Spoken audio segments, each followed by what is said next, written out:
bá jẹ́ igba ọdún sẹ́yìn ni mò ń rin ìrìn àjò tí mo fẹ́ rìn nínú fídíò yìí, kò bá jẹ́ ìrìn àjò ìkẹyìn fún mi ní ilẹ̀ adúláwọ̀ tí ó sì ṣeé ṣe pé kó má sí ìpadàbọ̀ rárá. Ìlú tó ń pè ní point of no return, ibẹ̀ là ń lọ nísìnyí. Ẹ darapọ̀ mọ́ mi níbi tí wọ́n máa ti rin ọ̀nà kan tí àwọn baba ńlá baba wa gbà tí wọ́n sì padà mọ́ ní eléyìí tó mú ọ̀pọ̀lọpọ̀ ìfaradà pẹ̀lú ìrora dání. Ojú kan títí wọ́n máa fi tò wọ́n lọ síbi tí wọ́n ń pè ní point of no return, òde àrèmábọ̀. Ẹ jẹ́ kí n fi ìtàn náà hàn yín nínú fídíò yìí. Act of passion tó fi máa ń separate husband and wife.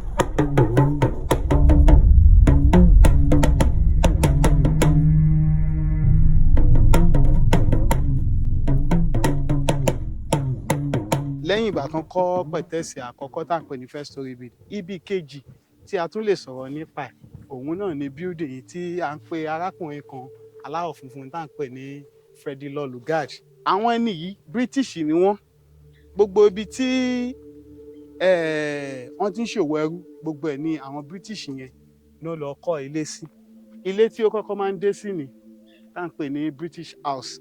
Ìyẹn Lord Lugard. Lord Lugard yẹn bẹ́ẹ̀ ni nígbà yẹn. Lord Lugard ni ẹni tí ó dá Northern Nigeria pọ̀ mọ́ Southern Nigeria ní ọdún 1914 láti dá Nigeria òde òní sílẹ̀.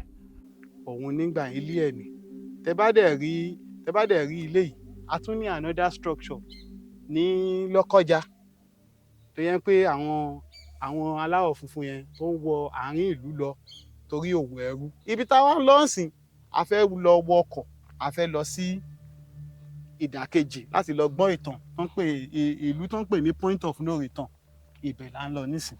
Kí ó wá tó di pé a máa bẹ̀rẹ̀ ìrìn àjò yìí gangan, ó pa dandan kí a gun ọkọ̀ ojú omi. Kódà ní ìgbà tí òwò ẹrú ń lọ lọ́wọ́, ọkọ̀ ojú omi alájẹ̀ ni wọ́n máa fi ń kọjá lórí omi tí ẹ̀ ń wò yìí, ní eléyìí tí ọ̀pọ̀lọpọ̀ ẹrú sì para wọn sí orí omi yìí. Ní ìgbà yẹn bí àwọn ẹrú ṣe máa ń wá sínú ìlú yìí, ẹ mọ̀ pé a ti kúrò ní ìlú kan a gun orí omi, a bọ́lẹ̀ sí ìlú tó wà ní ọ̀ndà Badagary. Kò pẹ́ kò pẹ́ rẹ̀ la dé ìlú kan tí wọ́n ń pè ní Gbẹrẹfu, níbi tí mo ti kọ́ ẹ̀kọ́ tó pọ̀ nípa òwò ẹrú. Point of no return, ibẹ̀ la wà yìí, orí ilẹ̀ náà la wà yìí. Ẹ wo signboard tí àwọn òṣèlú wa, àwọn tó ń darí wa ní ìlú tó ń ṣe sí bíbá yìí pé kí àwọn ọmọ ọ̀sìn wọ́n lè mọ route ọ̀nà tí wọ́n kó àwọn ẹrú gbà ní ayé ìjọ́un. Òun là ń pè ní Badagry slave route journey to unknown destination. Ẹ mọ̀ pé ní ìgbà yẹn ẹrú ò mọ ìlú tó ń kó àwọn lọ, but àwọn tourist tó wá wọ́n fẹ́ mọ ìtàn, wọ́n mọ ibi tó ń lọ, wọ́n dẹ̀ tún fẹ́ padà sí ilé wọn láyọ̀ àtàlàáfíà. Àwọn ẹrú ò mọ ìlú tó ń kó wọn lọ́ngbà yẹn. Ọ̀nà tó ń dẹ̀ kó wọn gbà ni tó fi kó wọn lọ sí òkun tá à ń pè ní òkun, but ní èdè olóyìnbó à ń pè ní Atlantic Ocean. Orí ẹ̀ ni wọ́n máa ń kó wọn gbà nígbà kò tí ì sí mọ́tò, kò tí ì sí plane tó ń òfurufú, kò tí ì sí nígbà yẹn. Tó má dẹ̀ ti kó wọn nínú ọkọ̀ ńlá yẹn ti máa wà láàárín agbami, a ti máa dúró dè wọ́n láti kó ẹrú wá ní ìgbà yẹn. Àwọn slave master, àwọn èèyàn aláwọ̀ funfun, a ti máa dúró ń gbé ẹrú tàwọn ń bọ̀. Ní ìgbà tí wọ́n ń ṣe òwò ẹrú ní ilẹ̀ Áfíríkà ní ọjọ́un, àwọn ẹrú ò ní orúkọ ọ̀gá wọn ni wọ́n máa ń jẹ́. Eléyìí bó ṣe wà yìí sí wọ́n máa ń fi sí inú iná, tí ó bá ti gbóná dáadáa wọ́n máa fi kọ orúkọ àwọn òyìnbó aláwọ̀ funfun tí ó ní wọ́n. Tó bá jẹ́ ọkùnrin wọ́n fi kọ sí wọn ní igbá àyà, wọ́n á dẹ̀ kọ ìlú tí wọ́n fẹ́ tà sí. Tó bá jẹ́ obìnrin wọ́n máa fi kọ orúkọ àti ìlú tí wọ́n ń kó lọ, wọ́n máa fi kọ sí wọn ní ẹ̀yìn. Kí ni ìdí pàtàkì tí wọ́n ṣe ń kọ orúkọ yẹn? Fún àmì ìdánimọ̀. Nítorí àwọn òyìnbó aláwọ̀ funfun tí ó ní wọ́n, tí wọ́n bá dé ilẹ̀ Áfíríkà, oníkálùkù á lè mọ ẹrú tí ó ṣe pàṣípàrọ̀ fún. Iron drilling bits òun ló máa fi ń kọ orúkọ sí ẹ̀yìn àwọn ẹrú láti lè fi identify ẹrú oníkálùkù nígbà yẹn. So tó má dẹ̀ fẹ́ lò ó máa ń gbóná gan, ọ̀pọ̀lọpọ̀ ẹrú ló máa ń kú ní time yẹn. Tó má dẹ̀ ti débẹ̀ yẹn kò sí wọ́n pè ní final destination, boundary aláwọ̀ dúdú àti aláwọ̀ funfun, nítorí omi yẹn ó ti là wá sí méjì. Ọkọ̀ wọn nǹkan tó má ti lè kó wọn sí ọwọ́ aláwọ̀ funfun báyìí tó ti fi bọn ká ti fi gáàdì wọn tó ti lè wọnú ọkọ̀ wọn padà wá sí ìlú yìí mọ́. ó dẹ̀ tó má dẹ̀ ń lọ ní orí ọ̀nà yìí a ní kànga kan kànga yẹn ni omi inú ẹ̀ ló máa ń fún wọn mu ní ayé ìgbà yẹn tí iye wọn fi máa ń parẹ́ màá sọ ìtàn nípa kànga yẹn fún ẹ jẹ́ ká lọ.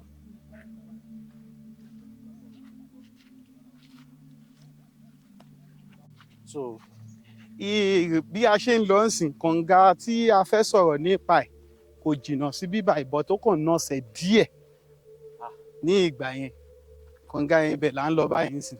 ẹ kàn imagine èmi tí yẹ pé mo ṣẹ̀ jẹ fùfú tó ń sìn ni bó ti ṣe rẹ̀ mí tó and kẹ́ wo bí tá a ti ń bọ̀ bó ṣe jìnnà tó ìyẹ̀pẹ̀ yìí pẹ̀lẹ́sẹ̀ lásán kò ṣeé rìn eléyìí tó máa gbóná bí kò tiẹ̀ gbóná gan náà èèyàn kàn ń ṣe kí èèyàn struggle láti rìn lórí ẹ̀ ni dípòdípò ẹni tí ò mú mi látijọ́ ẹ̀ tí ò mú mi tó jẹ́ pé ẹ̀kan ló ń jẹun ẹ̀kan ló ń mú mi á rìn gbogbo rìn yìí kò tiẹ̀ tí ì sí destination náà tiẹ̀ tí ì fojú rí ibi tá à ń lọ rárá ẹ wo bí ta ti ń rìn bọ̀ látòkè lọ́nà yẹn.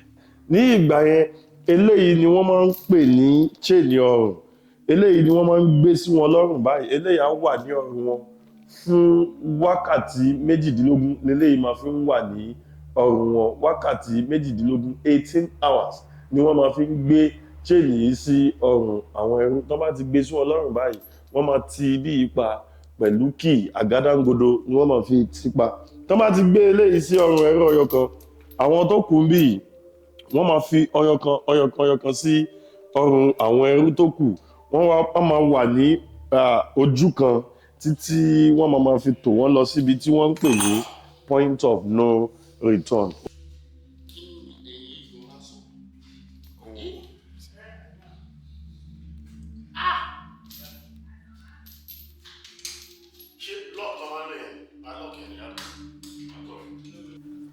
mẹ́ àwọn baba ńlá baba wa ojú wọn rí mẹ́wàá lásìkò òwò ẹrú. slave drinking water bowl àmú omi tí àwọn ẹrú máa ń mu nínú ẹ̀ ní ayé ọjọ́ òun lẹ̀ ń wò yìí wọ́n máa pọnmi sí inú ẹ̀ omi yẹn á kún dé ẹnu bámbám tí omi yẹn bá ti kún wọ́n máa tú àwọn ẹrú bíi 40 ni wọ́n máa túlẹ̀ ní ẹ̀ǹkan náà tí wọ́n bá ti tú wọn lẹ̀ wọ́n máa tò yíká àmù tí ẹ̀ ń wò yìí wọ́n máa wá fi chain yẹn wọ́n fi de ọwọ́ wọn sí ẹ̀yìn wọ́n máa wá gbé ẹnu lọ́lẹ̀ wọ́n máa mumi nínú àmù yìí wọ́n máa mumi yẹn bíi ajá tí omi yẹn bá dẹ̀ ti dé ilẹ̀ kò sí àǹfààní fún wọn ní ọjọ́ yẹn mọ́ nìyẹn nítorí wípé tí àwọn ẹrú yẹn bá ti tò yíká àmù tẹ́ ń wò yìí ẹrú tó bá ní agbára táwọn olóyìnbó ń pè ní survival of the fittest nìkan ni ó lè mu omi ní àsìkò náà ẹrú tí ò bá láǹfààní àti mu omi lásìkò yẹn ó tún di ọjọ́ kejì kí ó tó mu omi nítorí wípé ẹ̀ǹkan ni àwọn ẹrú ń jẹun lójúmọ́ ẹ̀ǹkan ni wọ́n dẹ̀ ń fún wọn ní omi. ojú wọn rí mẹ́wàá gidigidi ṣùgbọ́n ó ti rẹ̀ mí bí mo ṣe ń bá yín sọ̀rọ̀ ẹ̀ ṣùgbọ́n ẹ jẹ́ ká tẹ̀síwájú kí n fi hàn yín ibi tí wọ́n ti máa ń ṣe ó dìgbà sílẹ̀ adúláwọ̀ ẹ já lọ. Kí tún lélẹ̀. ẹ mọ̀ pé mo sọ̀rọ̀ nípa ìtàn nípa kànga yìí ní pé tí wọ́n ti kúrò ní ibi omi lọ́hùn ibi báyìí jẹ́ àárín ọ̀nà ó wà ní between ọ̀sà àti òkun wọ́n gbọ́dọ̀ mu omi kán tó kó wọn wọnú ọkọ̀ ní ìgbà yẹn ẹ wọlé kẹ́ wá gbọ́ ìtàn nípa kànga yìí. bí ẹ ṣe ń wo kànga yìí ní ìgbà tí òwò ẹrú bẹ̀rẹ̀ ní ìlú Badagary ló wà kànga yìí ní 1502 àwọn ẹrú dẹ̀ náà wà fún lórí ilẹ̀ yìí tá à ń pè ní point of no return ẹrú tó bá ti wọkọ̀ láti ọ̀hún yẹn tán ti lè bọ́lẹ̀ sí orí ilẹ̀ yìí wọ́n máa rìn títí dé bíbà yìí ìgbà yẹn á ti rẹ̀ wọ́n dẹ̀ gbọ́dọ̀ mu omi ẹ mọ̀ pé a sọ pé ẹrú ń jẹun ní ojúmọ́ kan wọ́n dẹ̀ mu omi ní ojúmọ́ kan tó máa dé báyìí tó máa di fún wọn lómi yẹn ó máa pa iye wọn. omi eléyìí nítorí pé àwọn tó ń ta ẹrú fún àwọn aláwọ̀ dúdú tó ń ta ẹrú fún òyìnbó àwọn Yorùbá tó ń ta ẹrú fún àwọn aláwọ̀ funfun àwọn ló wá kànga yìí ló da ẹfun tó jẹ́ pé ẹfun èèyàn dúdú tó jẹ́ pé ó máa ń pa iyè òun ló dà sínú omi yìí tó jẹ́ pé ẹni ẹrú tó bá ti lè mu omi yìí ní ìgbà yẹn ó máa wà kò ní níyè kankan ó máa ní iyì bọ̀ tó máa òbé nǹkan tí ọ̀gá ẹ̀ bá sọ fún ó máa bọ̀wọ̀ fọ́gá ẹ̀ tó bá ti lè mú ó kàn máa wò báyìí títí wọ́n máa fi kó wọn lọ sí òkè òkun. ṣé wọn wá lè dá àárín omi yẹn kí iye wọn là. ó dìgbà tó máa dí ọ̀hún kí iye wọn tó sọ di pé Áfíríkà mo ti wá bọ̀ tó wọn lè rántí pé ìlú báyìí báyìí mo ti wá. Òun la fi ní àwọn aláwọ̀ dúdú àwọn èèyàn wa náà ló gbẹ́ ilé ìfún. Àwọn tiwantiwa ló ń ta ara ẹlẹ́ran ara wọn fún aláwọ̀ funfun òyìnbó tóyìnbó fi wá sí ilẹ̀ Áfíríkà wá kó èèyàn lọ. Nítorí òyìnbó ò ní access láti wọ ìlú onílùú kó fẹ́ máa kó àwọn èèyàn. Òwò yẹn ti ń lọ. Tẹ bá ka ìtàn kan àwọn Efúnṣetán Aníwúrà àwọn yẹn ti ní ẹrú lágbàlá. Ọ̀yọ́ tàdé sọ Old Ọ̀yọ́ Empire àwọn náà ní ẹrú àwọn ọba ló ní ẹrú tó máa lọ jagun tó máa borí ìlú yẹn wọ́n máa kó wọn ní ẹrú wọ́n máa lọ tà wọ́n àwọn náà ń tà fún òyìnbó tó ń kó lọ kò ní ilẹ̀ aláwọ̀ dúdú. Lélẹ̀ tó túmọ̀ sí pé bí Yorùbá bá lọ sí bí Ọ̀yọ́ fún àpẹẹrẹ tó máa lọ sí ìlú kan ṣé nǹkan tí mo fẹ́ béèrè ni pé ṣé ilẹ̀ Yorùbá náà ló máa ń kógun lọ jà wọ́n ni. Ilẹ̀ Yorùbá nìkan ni àwọn Yíbò àwọn náà ṣe tiwọn lọ́hùn òun la fi ní a ní ibi méjì tó ní ṣòwò ẹrú ní ìlú Nàìjíríà.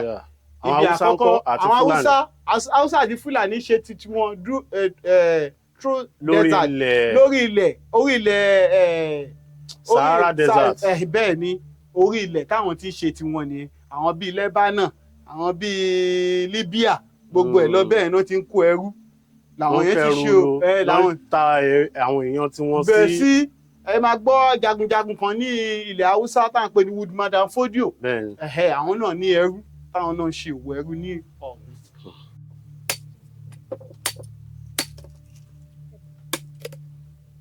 Taste dàbí ẹmu.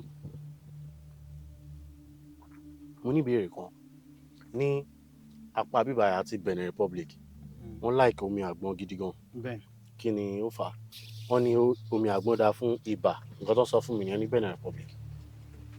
Ṣé nǹkan kan náà lẹ believe ní Benin Republic àti bí? Ó dáa fún ibà lọ́tọ̀. Kí ni àwọn iṣẹ́ tó tún ṣe?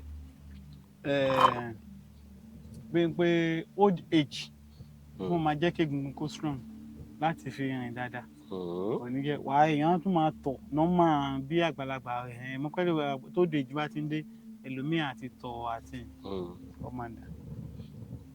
Ẹni wọ́n máa fi ń ṣe drip náà bí àwọn bò. Bí àwọn advanced country wọ́n máa fi ṣe drip. Wọ́n máa bọ́ omi ẹ̀fẹ́sẹ̀ ó máa wash system. Ó máa wash system náà. Ẹni tó bá tún ní stroke ó tún ti dá. Omi àgbọn. Ṣé ẹni àgbọn ni àbí àgbọn tí ò bá ti gbó? Àgbọn yìí kì í ṣe àgbọn tẹ̀sẹ̀ kálẹ̀. Taste ẹ̀. Má wọ̀ rí. O lè gbé lọ pé bàbá ẹ̀ wá o fẹ́ máa sọ̀rọ̀ àgbọn fún mi. Taste ẹ̀ gbà mo fà kó taste ẹ̀ lẹ́nu mi ì fẹ́ pariwo. Ṣé ó àwa ní pẹ́ dé? A máa ẹ wo ilé tí ẹ ń wò lọ́nkàn yẹn ibẹ̀ gangan là ń lọ ibẹ̀ láti máa sọ̀rọ̀ bó ṣe bá ń kó wọn sínú ọkọ̀ láti kó wọn. Ẹ jẹ́ ká lọ. Ẹ ti débi tí wọ́n ń pè ní point of no return ibẹ̀ la wà yìí. Ẹ mọ̀ pé mo sọ nínú ìtàn tí à ń sọ lọ ní pé ọkọ̀ ńlá wọ́n fi máa ń kó ẹrú lọ ó máa wà ní agbami ọkọ̀ alájẹ̀ tó ní ọwọ́ tó wọ́n máa ń pè ní pádù tó máa ń ọkọ̀ alájẹ̀ òun náà fi máa ń kó àwọn ẹrú yẹn lọ sínú ọkọ̀ ńlá tó fi ń kó wọn lọ sí ilẹ̀ aláwọ̀ funfun òun là ń pè ní ship a ní the bigger ship ibẹ̀ ló ń lòdù àwọn ẹrú yẹn sí tó fi ń kó wọn jáde kó ní ìlú Nàìjíríà ní ìgbà yẹn. Báwo ló ṣe máa ń rí àwọn ẹrú yẹn? Àwọn ibi tí wọ́n ti máa ń kó ẹrú ilẹ̀ Yorùbá gbogbo ẹrú tí wọ́n bá kó ní ilẹ̀ Yorùbá tí wọ́n ń pè ní Ọ̀yọ́ Empire ní ayé àtijọ́ wọ́n máa ń kó wọn wá sí Badagary nítorí pé Badagary ni ó súnmọ́ omi. Àwọn ibi tí wọ́n ti máa ń rí ẹrú ní àwọn agbègbè bíi Ọ̀yọ́, Ìsẹ́yìn, Ògbómọ̀ṣọ́, Òṣogùn, Abẹ́òkúta, Ìlaró, Ọ̀fà, àwọn ibi tí wọ́n ti máa ń lọ kó ẹrú nìyẹn wá sí agbègbè Badagry. Àwọn òyìnbó pẹ̀lú èèyàn dúdú. Àwọn òyìnbó, nígbà táwọn òyìnbó dé, òyìnbó ò mọ bó ṣe fẹ́ dé Ọ̀yọ́, òyìnbó ò mọ bó ṣe fẹ́ lọ sí Ìṣẹ́yìn, òyìnbó ò mọ bó ṣe fẹ́ dé Ògbómọ̀ṣọ́. Àwọn èèyàn dúdú bíi èmi àti ni wọ́n máa ń kó àwọn òyìnbó sẹ́yìn. Àwọn òyìnbó aláwọ̀ funfun wọ́n ti kó ìbọn oríṣiríṣi fún wọn pé tí a bá dé ibi tí a ń lọ ẹ fi bá àwọn èèyàn yìí jà, à lè kó wọn ní ẹrú padà wá sí ilẹ̀ Badagry. nígbà yẹn náà àwọn èèyàn tó máa tún lọ yáwó lọ́dún èèyàn tó ń rówó yẹn san wọ́n tún lè kó ọmọ wọn. tó bá dẹ̀ ti dé bíbáyìí àrìnmábọ̀ náà ń pe bíbáyìí journey to unknown destination ọ̀hún mọ́bi tó ń kó wọn lọ nígbà yẹn. Àwọn ibi tí a gbọ́ nínú ìtàn tó ń kó wọn lọ ní West Indies, Australia, Cuba, Jamaica, America, Brazil and the Portuguese. Agboolé táwa yìí òun náà ń pè ní Brazilian Barracoon. So ìdí tó fi ń pe agboolé yìí ní Brazilian Barracoon ni wípé gbogbo àwọn ẹrú tó ń bá kó kúrò nínú agboolé yìí Brazil náà máa ń kó wọn lọ. So ìtumọ̀ Barracoon dẹ̀ ni wípé ilé ibi tí wọ́n máa ń kó àwọn ẹrú sí. Barracoon means a slave cell, ilé ibi tó máa ń kó àwọn ẹrú sí. Tẹ́ bá wo Yorùbá tí mò ń sọ, a ní community kan ní Brazil, òun ni second official language Yorùbá náà sọ níbẹ̀. Bí a ṣe ń sọ ẹ káàárọ̀, ẹ káàsán, ẹ káalẹ́, gbogbo ẹ̀ náà ni wọ́n dẹ̀ tún tàkàrà. Àwọn culture wọn from Ọ̀yọ́, àwọn ló tẹ̀dó síbẹ̀. Àwọn ẹrú tán kókò nínú ìlú Nàìjíríà, ibẹ̀ náà lọ settle down sí. Ibi báyìí náà pè ní final destination fún ẹrú ní ìgbà yẹn. Nítorí wípé ní ìgbà tí wọ́n ń ṣe òwò ẹrú, oríṣi kàtígórì ẹrú, ìpele oríṣi ẹrú méjì ni a ní. A ní àwọn kan tí wọ́n ń pè wọ́n ní domestic slave. Àwọn yẹn ni ó máa ń ṣiṣẹ́ ní inú ilé ọ̀gá wọn. A dẹ̀ ní àwọn kan tí wọ́n ń pè ní field or plantation slave. Àwọn yẹn ló máa ń ṣiṣẹ́ ní inú oko. Now, gbogbo àwọn ẹrú tó bá ń ṣiṣẹ́ ní inú ilé ọ̀gá, ṣé mọ̀ pé ọ̀gá níyàwó ó dẹ̀ ní àwọn ọmọ. Ọ̀gá wo ni mò ń túmọ̀ sí? Àwọn ni àwọn òyìnbó aláwọ̀ funfun. Tí wọ́n bá ti dé inú ilé wọn, wọ́n believe pé tí àwọn bá ti lọ supervise, tí wọ́n ti lọ mọ ojútó àwọn ẹrú tó wà lóko, àwọn ènìyàn dúdú wọ́n lè lo power wọn kán fi kẹ́ àwọn ìyàwó wọn àti àwọn ọmọ wọn mọ́lẹ̀ ní inú ilé láti bá wọn ní àjọṣepọ̀. Nítorí yẹn tí wọ́n ṣe fẹ́ kí wọ́n bá wọn lájọṣepọ̀ yẹn, wọ́n máa wá tẹ̀ wọ́n ní ọ̀dà. Wọ́n máa yọ nǹkan ọmọkùnrin wọn kúrò. Tí wọ́n bá ti yọ kúrò, oko wọn kò ní lè ṣe bíi ti èèyàn tí ó pé. Ìtorí ẹ̀ ni wọ́n ṣe tẹ eléyìí ní ọ̀dà. Bá ṣe máa ń tẹ àwọn ẹranko wa ní ọ̀dà nílé. Wọ́n ti tẹ lọ́dà, ó kúnlẹ̀, ó ń bẹ ọ̀gá ẹ̀ ń pé kí ni mo ṣe tí ẹ fi tẹ̀ mí ní ọ̀dà, ṣùgbọ́n ọ̀bẹ ti gé ọmọ lọ́wọ́. Tẹ́ bá wo àwọn àwòrán tó wà níbí, àwòrán tó wà níbí báyìí pọ̀. Eléyìí ẹ rí pé wọ́n kọ síbẹ̀ ń gbé dog catching a runaway slave. Àwọn ajá kan wà tó jẹ́ wípé wọ́n ti mọ ojú àwọn ọ̀gá. Ẹrú tí ó bá sá lọ ní oko, wọ́n máa ṣí àwọn ajá yẹn lẹ̀. Wọ́n máa lọ lé àwọn ẹrú yẹn, wọ́n máa lé wọn títí débi tí wọ́n máa ti rí wọn. Tí wọ́n bá dẹ̀ mú wọn, ọ̀nà méjì ni, is either kí wọ́n kó wọn padà or kí wọ́n yọ gògòróńgò wọn. Tẹ́ bá ti wo sinimá kan tí wọ́n ń pè ní The Root, Alex Haley ní ẹni tó direct fíìmù yẹn. Ẹ rí bí wọ́n ṣe ṣe oríṣiríṣi ní inú àwòrán ẹ̀. Ìyẹn ni wọ́n ń pè ní public auction. Àwọn èèyàn dúdú ni wọ́n kó sí ìta yẹn. Wọ́n ní kẹ́ wá rà wọ́n ní owó tí ó gara jù. Wọ́n ṣe kó wọn síta. Ẹ wo ìtàn náà kò ju ṣókí báyìí lọ. Orúkọ mi ni Abídèmí Diavonu, tour guide. Àwa la máa ń mú àwọn tó fẹ́ wá gbọ́ ìtàn, la máa ń mú wọn káàkiri gbogbo museum ní ìlú Badagry. Ọmọ bíbí Badagry ni mí, but nǹkan tó ṣẹlẹ̀ ni pé ẹ lè dá wá sí gbogbo ibà because ìrìn yẹn pọ̀ gan. So tẹ bá fẹ́ dé gbogbo ibi, ibà náà ń pè ní point of no return. Ẹ máa ti rí monument tó jẹ́ àdáyébá yẹn, ó wà níbẹ̀ yẹn. So àwọn Lagos State Government àbí. àwọn ló kọ́ bíbà yìí. Lagos State Government ló kọ́ bíbà yìí wọ́n wá pè ní door of no return.